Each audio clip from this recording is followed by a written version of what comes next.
আপনাদের যার সাথে যারা রিলেটেড আছেন সবাইকে সালাম। আমাদের ফেনী জেলা জামাতের আমির এবং অন্যান্য নেতৃবৃন্দ, অন্যান্য দলের নেতৃবৃন্দ সবাই এখানে আছেন। আমাদের জনসংযোগে যখন আমাদের মানুষের কাছে আমরা যাচ্ছি, আমরা দেখতেছি ওনাদের কাছে কয়েকটা কথা। একটা কথা হলো, ওনারা বলেন যে আমাদের মার্কাটা নতুন, আমাদের প্রার্থীও নতুন। তো আমাদের বক্তব্য হচ্ছে, আমরা কি পুরানো অবস্থায় থাকতে চাই না নতুন অবস্থায় যাইতে চাই? পুরানো অবস্থা মানে কি? পুরানো অবস্থা হলো কাঁচা টয়লেট, আর নতুন ব্যবস্থা হলো পাকা টয়লেট, স্যানিটারি টয়লেট। পুরানো ব্যবস্থা হলো ভাঙ্গা রাস্তা, আর নতুন ব্যবস্থা হলো পাকা রাস্তা। এটাই তো আমরা বুঝি, ঠিক আছে না? নতুন স্কুল মানে হলো বিল্ডিং, সুন্দর সুন্দর স্কুল হবে, লেখাপড়া হবে, ভালোভাবে শিখবে মানুষ। আর পুরানো স্কুল মানে ফাঁকিবাজি, মাস্টার আইয়ে না, ছাত্র আইয়ে না, হাজির থাকে না, এগুলো হচ্ছে পুরানো সিস্টেম। পুরানো সিস্টেমকে আমরা বদলাইতে চাই। পুরানো সিস্টেম মানে হলো রাস্তার বরাদ্দ হবে 5 লাখ টাকা, আর দুর্নীতি করি বাড়িয়ে নেবে কত টাকা? 3 লাখ টাকা পকেটে ঢুকালে। এটা হচ্ছে পুরানো ব্যবস্থা। নতুন ব্যবস্থা হলো রাস্তার যা বরাদ্দ হবে জনগণকে জানাইতে হবে, জনগণ পাই পাই করে সেটার হিসাব এবং উন্নয়ন বুঝে নেবে। আগের মতো যারা বিদেশে টাকা পাচার করছে সেটা হলো পুরানো সিস্টেম। আর এখনকার সিস্টেমে টাকা পাচার চলবে?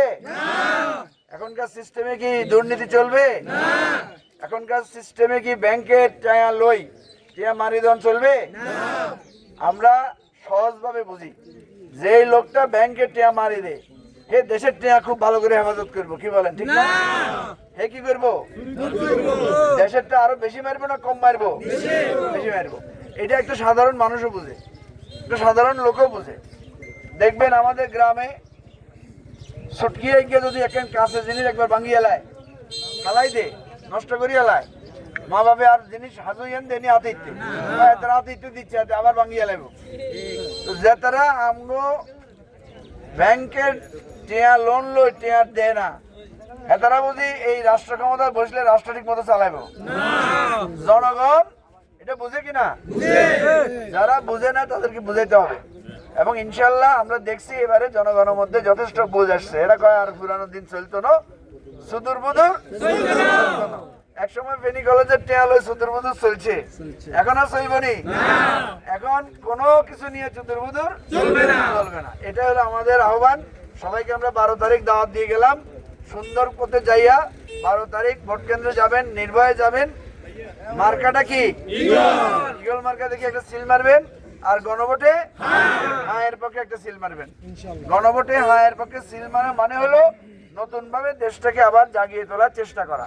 আর ইগল মার্কায় ভোট দিলে আমাদের বক্তব্য হচ্ছে, আমাদের 11 দলীয় একটা নির্বাচনী ঐক্য, আমরা এই দেশটাকে নতুন করে গড়ার জন্য চেষ্টা করবো ইনশাআল্লাহ। মানুষ আমাদের উপর আস্থা রাখলে আমরা এই আস্থার প্রতিদান দেব।